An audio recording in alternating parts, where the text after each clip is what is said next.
네, 여러분 귀소 본능이라고 들어보셨죠? 귀소 본능.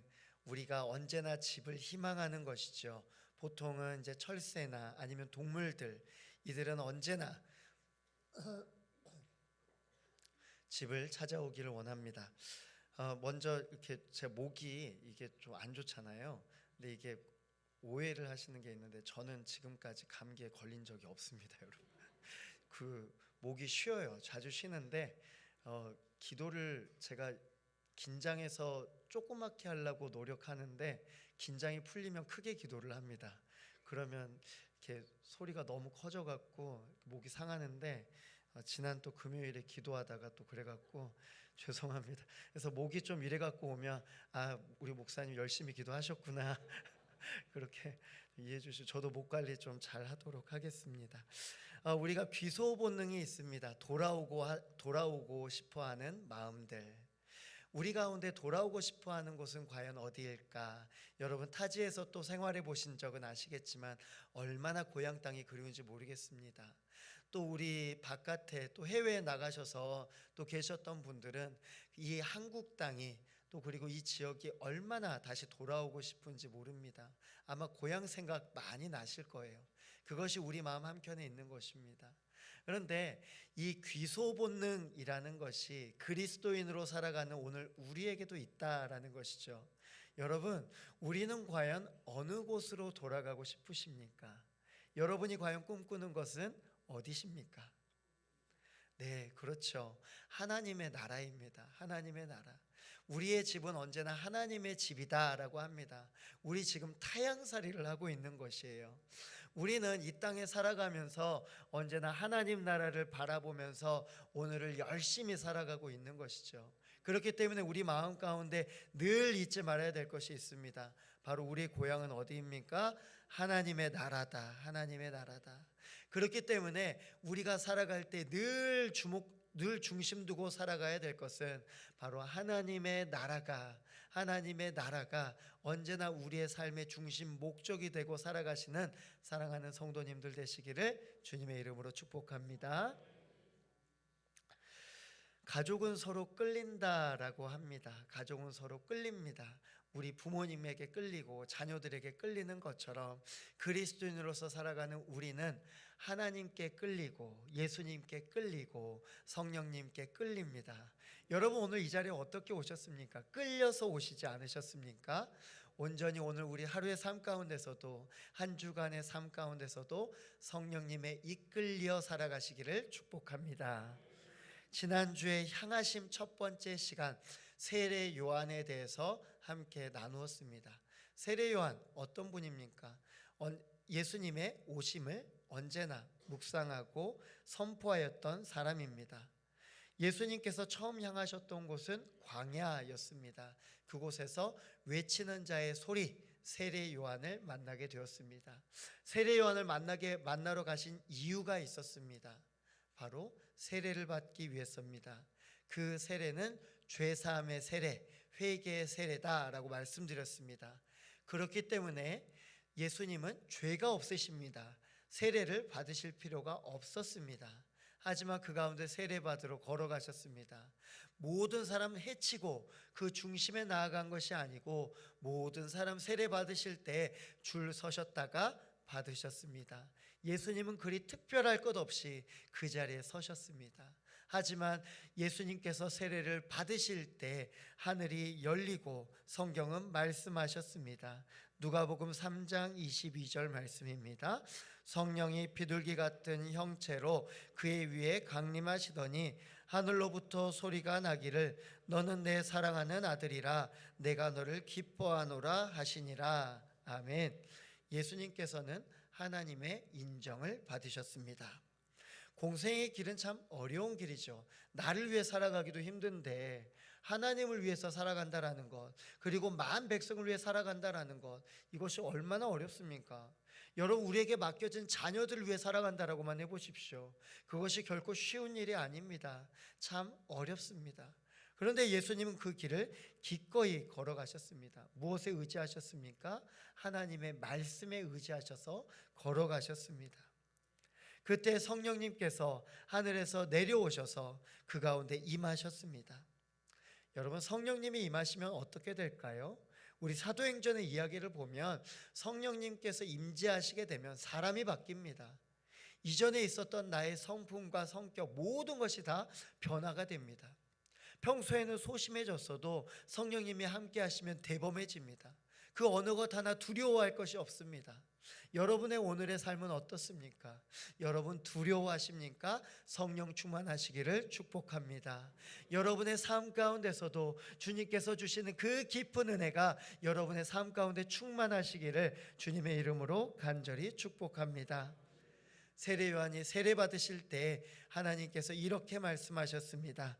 내 사랑하는 아들이요 내 기뻐하는 자라. 자녀에 대한 극찬이죠. 여러분은 누구에게 칭찬 받으실 때 가장 기분이 좋으십니까? 여러분의 남편, 여러분의 아내, 아니면 여러분의 자녀나 여러분의 부모님께 칭찬받는 것 무엇이 좋으십니까? 저는 개인적으로 부모님께 칭찬받는 게 제일 좋더라고요. 한마디 하시더라도 다른 분이 아니고 부모님이 하시면 너무 기분이 좋습니다. 그런데 오늘 예수님께서 세례 받으실 때 하나님께서 축복해 주셨습니다. 이는 내 사랑하는 아들이요 내 기뻐하는 자라. 여러분, 우리가 하나님의 백성으로 살아가면서 가장 큰 특권이 무엇입니까? 하나님을 아빠 아버지라고 부를 수 있는 특권인 줄 믿습니다. 여러분, 나만 아버지라고 부를 수 있어야 한다고 그거면 됩니까? 아닙니다. 하나님이 나를 자녀 삼아 주셔야죠. 죄로 물들었던 우리를 완전히 깨끗하게 씻겨주시고 우리를 하나님의 자녀 삼아 주시고 우리를 하나님의 자녀라 일컬어 주셨습니다. 여러분, 그렇기 때문에 우리가 아빠 아버지라고 부를 때 하나님께서 우리에게 응답하여 주시고 하나님께서 우리에게 기름 부어 주시고 온전히 형통한 삶으로 인도하여 주실 줄로 믿습니다. 예수님은 그의 앞길을 고민하지 않으셨습니다. 단 한 번도 고민하지 않으시고 그냥 걸어가십니다. 우리가 예수님의 걸음을 한번 생각해 보십시오. 걱정 안 되는 걸음이 없습니다. 매 순간마다 걱정이 됩니다. 주저합니다. 그런데 우리 주님께서는 주저하지도 않으시고 걱정하지도 않으셨습니다. 그저 기도하셨습니다. 무슨 기도하셨습니까? 하나님, 내 뜻대로 하지 마옵시고 주님 뜻대로 살아가게 하여 주시옵소서. 오늘 예수님의 걸음에는 다양한 무리들을 만납니다. 여러분, 우리가 지난 시간에는 세례 요한에게만 머무시는 것을 말씀을 드렸잖아요. 이곳에 나오실 때 여러분 몇 보 걸으셨습니까? 몇 보? 오늘 우리 주님께서는요 몇만 보를 걸으십니다. 오늘 우리와 함께 나누실 그 성경의 이야기는 예수님께서 걸으셨던 몇만 보의 이야기를 함께 나누려고 합니다. 내용이 참 많겠죠. 그러니까 여러분, 이 시간 여러분이 해야 될 것이 있습니다. 우리 성도님들은 먼저 힘을 쫙 빼십시오. 힘을 쭉 빼십시오. 성령님께서 예수님을 인도하셨던 것처럼, 예수님을 쫙 뺐을 때 성령님께서 인도하셨던 것처럼 여러분도 오늘 힘을 쭉 빼고 하나님의 말씀을 따라가실 때 성령님께서 여러분의 삶을 인도하여 주실 줄로 믿습니다. 우리는 여행 가는 것을 좋아합니다. 국내 여행도 좋아하고 해외여행도 좋아합니다. 조금 있으면 이제 봄이라서 조금 더 이런 여행하고 싶은 분들이 더 많아지실 것 같아요. 근데 여러분, 국내 여행을 좋아하십니까? 해외여행을 좋아하십니까? 국내도 참 많이 가보고 참 많이 즐길 것 즐겼죠. 국내 여행 갈 때 많이 필요하십니까? 많이 필요하지 않습니다. 그저 어디 가고 싶다 하면 차 타고 원하는 사람과 가면 됩니다. 근데 해외여행은 어떻죠? 준비할 게 참 많습니다. 여러 가지 준비해야 됩니다. 그렇기 때문에 우리가 해외여행 가기 위해서는 아주 간단한 방법이 있습니다. 무엇입니까? 가이드, 여행사. 네, 여행사를 통해서 가이드 한 명만 잘 섭외하면 우리는 아주 편안하게 여행을 갈 수 있습니다. 그래서 대체로 편하게 여행을 가려면 가이드를 함께 따라가려고 합니다. 우리가 인천공항에 도착을 합니다. 혹은 무안공항에 도착을 합니다. 가이드가 앞에 서 있습니다. 그냥 서 있습니까? 어디 투어 깃발을 들고 서 있습니다. 그러면 우리가 그 깃발을 들고 그곳에서 모입니다. 가이드가 이야기를 쭉 해주시죠. 그리고 이야기를 합니다. 저만 따라오시면 됩니다. 저만 따라오시면 됩니다. 처음엔 불안합니다. 해외여행 가려면. 그런데 가이드만 있으면 마음이 든든하죠. 그때부터 우리는 무엇만 봅니까? 깃발만 봅니다. 여러분 여행지에 가서도 깃발만 봅니다. 잠깐 다른 곳 가셔서 마음껏 누리세요. 깃발만 봅니다. 무엇입니까? 나는 어떻게든 집으로 돌아가리라. 집에 어떻게든 안전하게 돌아가리라. 이 마음만 있는 겁니다. 그래서 깃발만 바라보고 출발해서 깃발 보고 도착합니다. 우리는 여행을 그렇게 잘 다녀온 것입니다. 여러분 우리가 귀소 본능이라고 말씀드렸습니다. 신앙생활을 하면서 우리에게는 하나님 나라가 우리의 최종 목표다라고 말씀드렸습니다. 우리가 오늘 성령의 깃발만 따라가셔야 할 줄로 믿습니다. 다른 거 다 필요 없습니다. 여러분 성령의 깃발만 있으면 우리가 힘을 쫙 빼고 긴장하지 않더라도 성령님께서 인도하여 주십니다. 예수님의 향하심을 보면 거침없으셨던 것, 그것은 바로 세례 받으실 때 함께 하셨던 성령님이 함께 하셨기 때문입니다. 우리가 보혜사 성령님이라고 합니다. 보혜사. 우리가 요한복음을 계속 새벽 기도회 때마다 묵상하고 있습니다. 그리고 그곳에서 보혜사 성령님에 대해서 함께 나누었습니다. 보혜사 성령님, 보혜사는 파라클레이톤이라는 언어입니다. 파라클레이톤이라는 헬라어인데요, 뜻은 바로 곁에 그리고 부름받다라는 뜻입니다. 이 합성어인데요, 곁에와 부름받다. 그러니까 부름받아서 곁에 있으신 분, 그분이 바로 성령님입니다. 근데 성령님 옆에 계시기만 하면 도움이 되겠습니까? 옆에 따라다니기만 하면 거추장스럽죠. 근데 성령님께서 어떻게 하시는 분이신가? 성령님은 바로 우리 곁에서 도움을 주시는 분, 위로하시는 분, 지지해 주시는 분, 바로 상담자라고 말씀하십니다. 우리의 인생 가운데 도움되어 주시고 매 순간마다 우리의 고민이 있을 때 성령님과 함께 하실 때 늘 우리 가운데 모든 것이 문제가 해결되어지고 모든 문제 가운데 하나님만 바라보는 특별한 특권이 있게 되는 것이죠. 성령님이 우리 안에 계시면 우리의 걸음을 인도하시게 됩니다. 우리가 다른 길을 간다 하더라도 그 길을 되돌려 주시고, 우리가 잘못된 길을 간다고 했을 때 따끔하게 충고해 주시고, 그리고 말씀하여 주시고, 언제나 생명의 길로 인도하여 주십니다. 오늘 우리가 성령님과 함께 걸어가셨던 예수님의 걸음, 총 3군데를 함께 알아보려고 합니다. 첫 번째입니다. 따라해 보겠습니다. 성령님은 예수님을 광야로 이끄셨습니다. 네, 광야에서 그리고 요단강가에서 세례를 받으셨는데 다시 광야로 인도하십니다. 마태복음 4장 1절은 이렇게 말씀합니다. 그때 예수께서 성령에게 이끌리어 마귀에게 시험을 받으러 광야로 가사. 우리가 지난 월삭 기도회 때 다루었던 본문입니다. 성령님은 예수님을 광야로 데리고 가십니다. 공생애는 사람을 구원하시기 위해서 있는 것입니다. 그렇기 때문에 공생애를 할 때 사람이 많은 곳으로 가는 것이 먼저입니다. 근데 예수님께서는 광야로 가셨습니다. 성령께서 광야로 이끄셨습니다. 그 가운데 무려 40일 동안 머무르게 하십니다. 여러분 40일 광야, 아무것도 없는 것, 뭘 하시겠습니까? 우리 예수님께서는 그 가운데 기도하셨습니다. 40일 동안 굶주린 상태로 기도하셨습니다. 그곳은 결핍의 장소였습니다. 아무것도 없었습니다. 예수님은 그저 성령님께 순종하여서 그 가운데서 기도하셨습니다. 40일간의 기도를 마쳤습니다. 그 가운데 누가 나타났을까요? 바로 마귀입니다. 마귀. 우리가 이제 사순절을 보내고 있습니다. 사순절을 보낼 때 우리가 주일을 제외한 40일을 사순절이라 말씀드렸습니다. 그리고 예수님께서 이 땅에 오셔서 십자가에 달려 돌아가심 우리가 묵상하는 기간이다라고 말씀드렸습니다. 그렇다면 예수님께서 40일을 보내셨던 것처럼 우리도 이 40일 동안 무엇을 해야 되는가? 바로 하나님을 묵상하는 겁니다. 하나님을 묵상하고 예수님께서 이 땅에 걸어오셨던 그 걸음을 묵상하고 오늘 내 삶을 다시 돌이켜보는 것입니다. 그 40일 동안 아무것도 없었다라고 했습니다. 여러분은 과연 지금 무엇을 가지고 계십니까? 여러분이 지금 가지고 계신 건 얼마나 많으십니까?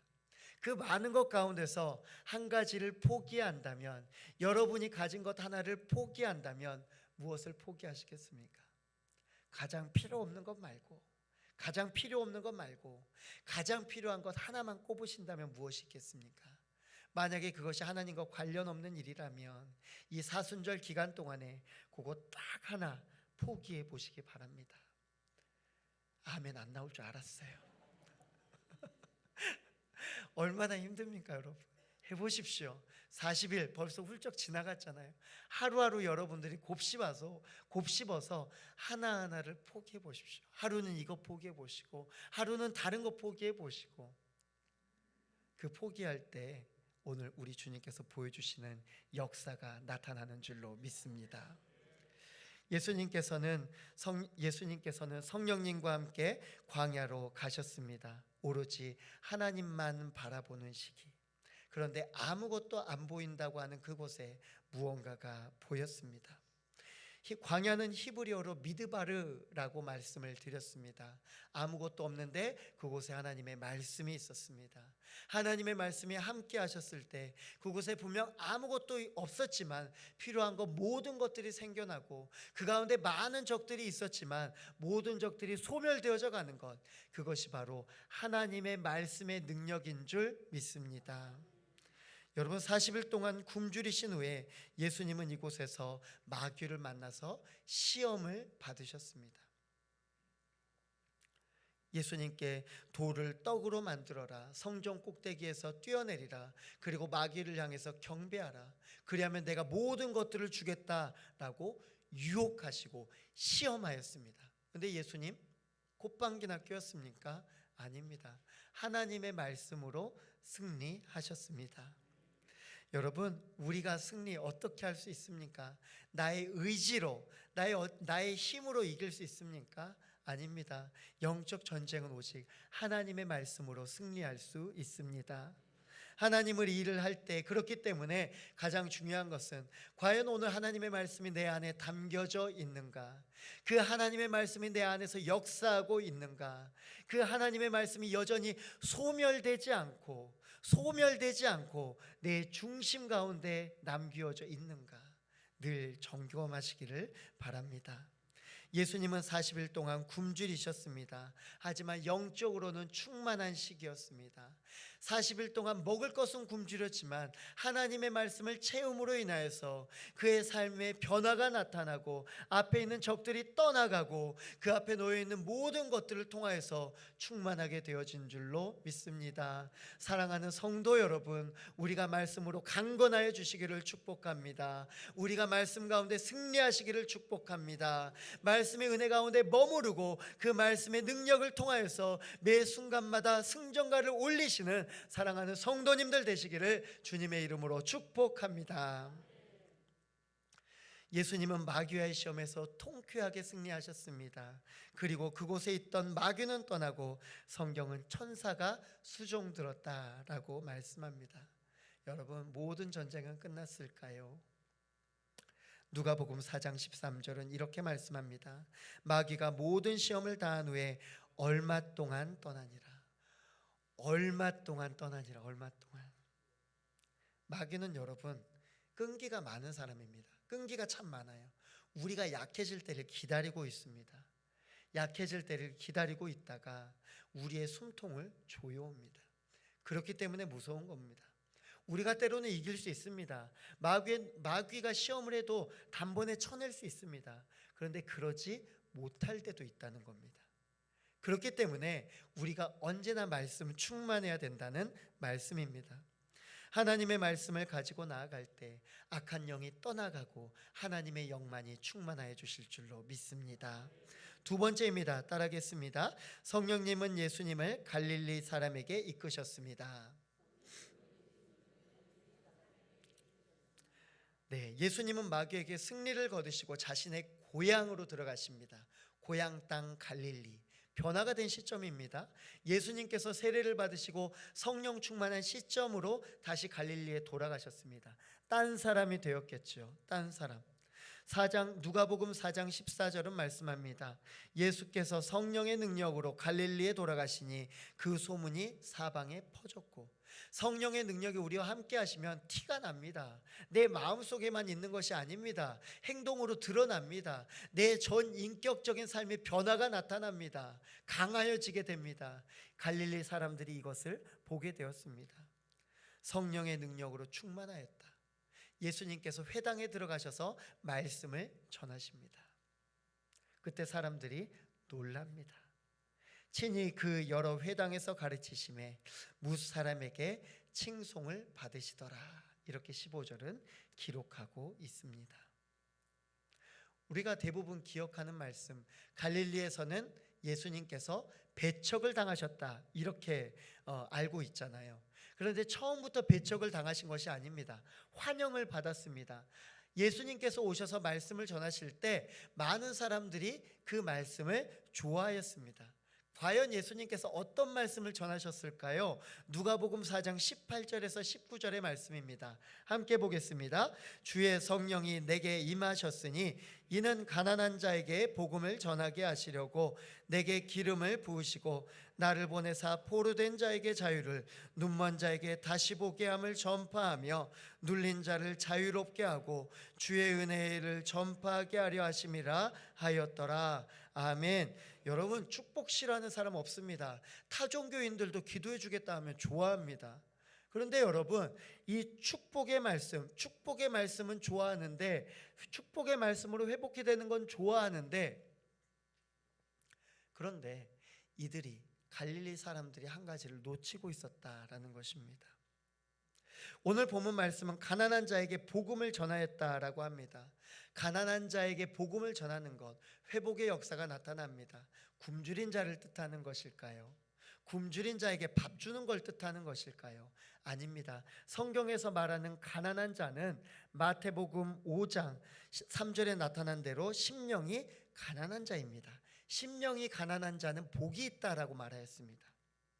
여기에서 가난한 자의 원어는 푸토코이라는 단어입니다. 푸토코이. 이게 무엇이냐면, 이 푸토코이는 가난하고 가난해서, 찢어지게 가난한 것, 찢어지게 가난한 것을 푸토코이라고 합니다. 단 하루도 살 수 없는 것, 단 한 끼도 굶주려서 살아갈 수 없는 그때를 바로 푸토코이라고 이야기를 합니다. 여러분, 진정으로 푸토코이, 진정으로 가난한 자가 누구입니까? 그것이 바로 심령이 가난한 자, 하나님을 알지 못하는 자입니다. 여러분, 반대로 보면 우리는 하나님께서 주신 복받은 자인 줄 믿습니다. 우리가 하나님 가운데 있을 때 우리는 복받은 자입니다. 그런데 오늘 가난한 자, 성경에서 말하는 가난한 자는 하나님을 잃어버린 자, 놓쳐버린 자, 만난 적이 없는 자, 세상에서 아무 것이나 채우려고 해도 채워질 수 없는 그런 것들을 두고 하는 말씀입니다. 예수님께서는 회당에 있는 사람들을 보았습니다. 하나님의 말씀이 필요한 줄 알았습니다. 이들에게 정말로 필요한 게 무엇이구나. 마가복음 1장 15절은 말씀합니다. 이르시되 때가 찼고 하나님의 나라가 가까이 왔으니 회개하고 복음을 믿으라 하시더라. 회개하고 복음을 믿어라. 무엇 먼저입니까? 회개하고 복음을 믿어라. 회개는 내가 잘못을 인정할 때 이루어지는 것입니다. 그런데 여러분, 그냥 내가 잘못을 인정하게 됩니까? 그냥 내가 잘못했습니다 인정하게 됩니까? 사회법을 따랐을 때 내가 저지른 죄가 없는데 내가 죄를 인정하게 됩니까? 아닙니다. 성령님이 우리에게 임하셨을 때 우리가 회개하게 됩니다. 우리가 지금 회개하고 있다면, 우리가 지금 매 순간마다 회개하고 있다면 우리 가운데 성령님이 역사해 주신 줄 믿으시기 바랍니다. 예수님은 지금 성령의 능력으로 회당에 서셨습니다. 이제 하나님의 말씀이 선포되어집니다. 하나님께서 축복의 메시지를 주하였습니다. 사람들도 이 말씀을 듣고 기뻐하였습니다. 그런데 이들이 기대하고 있는 것 있습니다. 23절을 보면 이렇게 말씀합니다. 너희가 반드시 의사야 너 자신을 고치라는 속담을 인용하여 내게 말하기를 우리가 들은 바 가버나움에서 행한 일을 내 고향 여기서도 행하라 하리라. 가버나움에서도 행한 일을 하리라. 무엇이냐면 가버나움에서 보여주었던 그 기적을 우리에게도 보여라 라는 말씀입니다. 사람들이 예수님에게 보고 싶어하는 것, 그것은 하나님의 말씀이 아니라 하나님의 기적이었습니다. 이들은 매 순간마다 관망하는 태도로 예수님을 보았습니다. 여전히 예수님을 향해서 요셉의 아들이라 라고 말씀하였습니다. 예수님의 말씀에는 은혜를 받았습니다. 하지만 이들은 여전히 예수님의 능력을 원하고 있었습니다. 이들이 얼마나 빈약한 믿음을 가졌는지 성경은 말씀합니다. 우리가 지난 금요기도회 때 나누었던 말씀인데요, 바로 엘리야와 사르밧 과부의 말씀입니다. 엘리야가 굶주린 상태로 있을 때 하나님께서는 말씀하십니다. 사르밧 과부에게로 가라. 시돈에 있는 사르밧 과부에게로 가라. 근데 여러분, 우리가 보통 어디에게로 가라 그러면 이 무한읍에서 저에게 하나님께서 말씀하신다면 가까운 무한읍 어디에게로 가라 이렇게 말씀하시지 않으시겠습니까? 근데 오늘 하나님께서 하시는 말씀은 무려 그 거리가 160km입니다. 여러분, 160km. 짜증날 것 같아요, 엘리야 같으면. 그런데 여러분 160km를 갔습니다. 그런데 엘리야에게 하신 말씀이 있어요. 왜 160km를 걸어가야 했는지 거기에 대한 말씀을 오늘 본문에서 말씀해 주고 계십니다.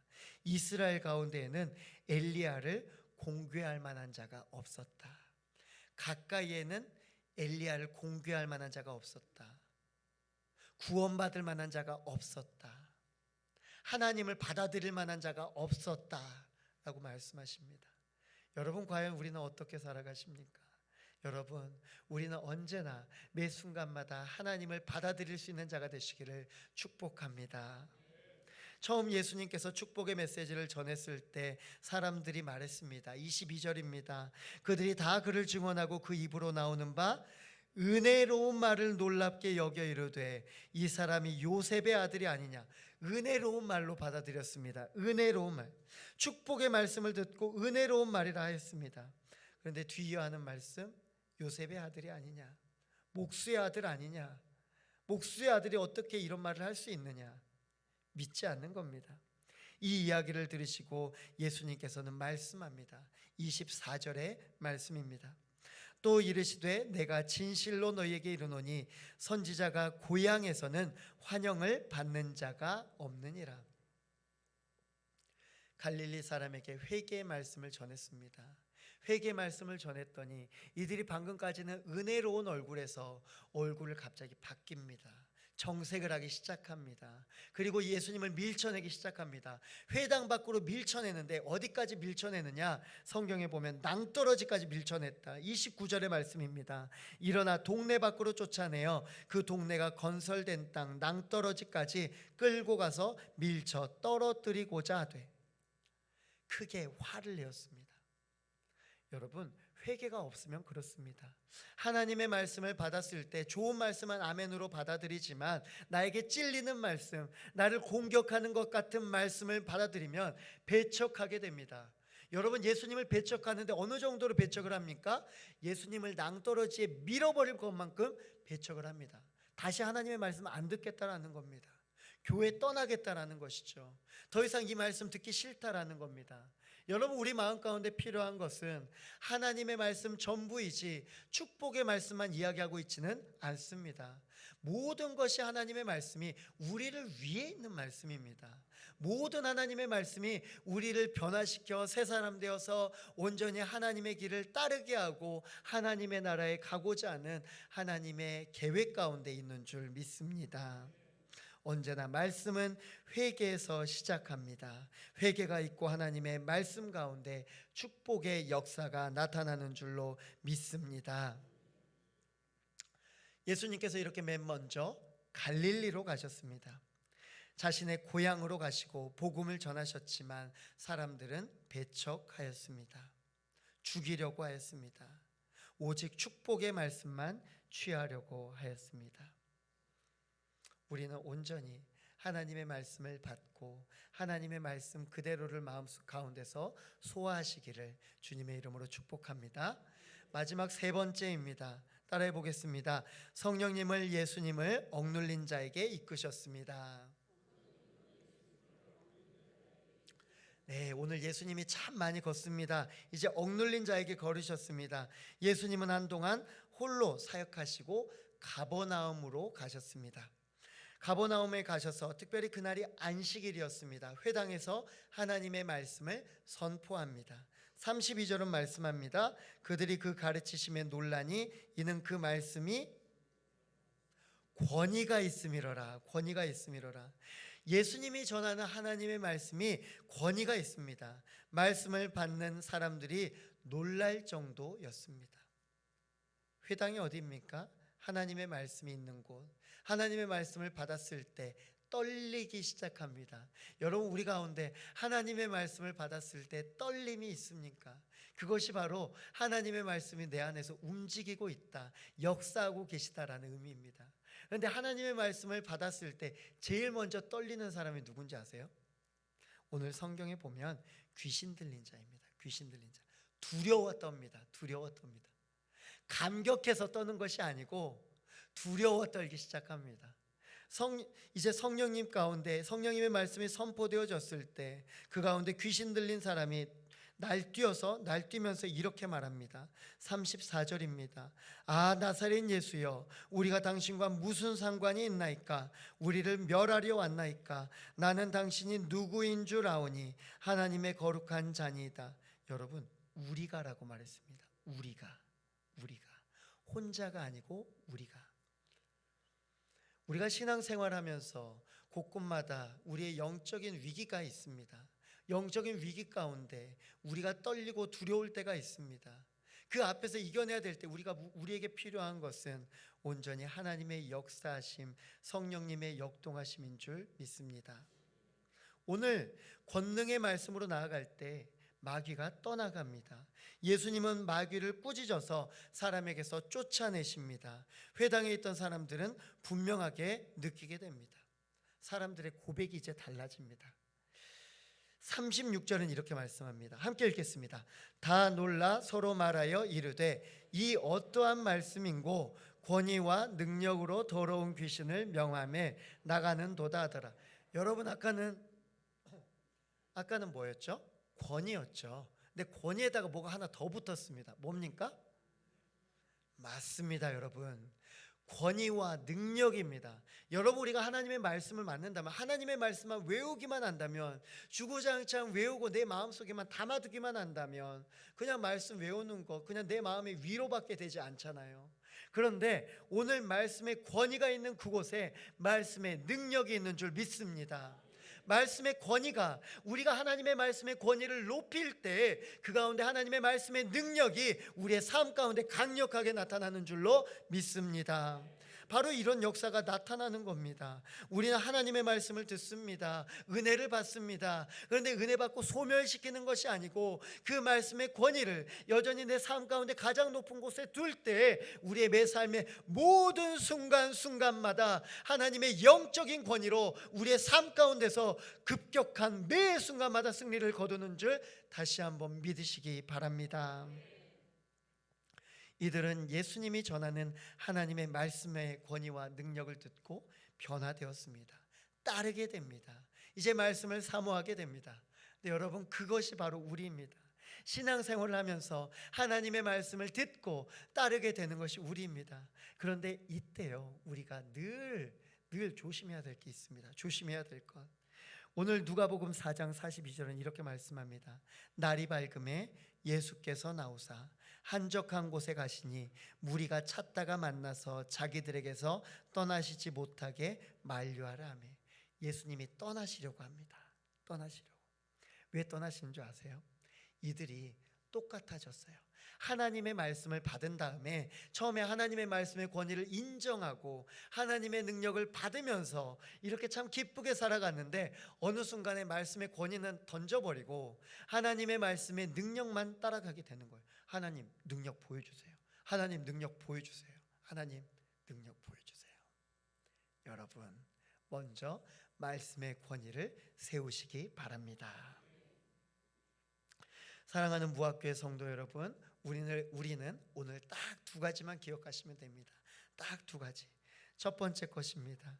성령에게 이끌려 사시기를 축복합니다. 성령님의 이끌려 살아가실 때 내 앞에 그 길이 어떤 길이든지, 내 앞에 놓이는 장애물이 어떤 장애물이든지 하나님께서 매 순간 우리의 삶 가운데 승리로 더하여 주실 줄로 믿습니다. 또 한 가지 기억하십시오. 꼭 하나님의 말씀 가운데 사시기를 축복합니다. 말씀의 권위를 내 삶의 매일마다 가장 높은 곳에 두고 살아가실 때 그 말씀의 능력이 분명하게 우리 삶 가운데 나타나게 되는 줄 믿습니다. 한 주간의 삶의 여정 가운데서 성령님의 이끄심대로 말씀의 권위를 두고 살아가시기를 축복합니다. 여러분, 이번 주는 참 한 주간이 귀한 주간입니다. 내일부터 한 주간 동안 특별 새벽기도회, 교회 창립 특별 새벽기도회입니다. 우리 교회에게 주신 목적, 그리고 우리 교회 가운데 역사하신 그 하나님의 능력을 생각하면서 또 한 주간 또 우리가 집회하게 되고 또 새벽 기도회를 나아가게 되고 또 우리가 수요일, 목요일, 금요일 그리고 사흘 동안 집회가 예정되어 있습니다. 제목이 무엇입니까? 네, 다시 한번 읽어보겠습니다. 오직 성령이 너희에게 임하시. 여러분, 저는 이 말씀이 너무 설레요. 말씀을 듣지 않았는데 오직 성령이 너희에게 임하시면 이 말씀만으로 설렙니다. 여러분, 우리 가운데 성령님이 임하실 때 놀라운 역사가 나타나게 될 줄로 믿습니다. 이 간절한 믿음의 고백을 가지고 또한 이번 한 주간 여러분의 믿음의 결단을 가지고 나아가는 복된 성도님들 되시기를 축복합니다.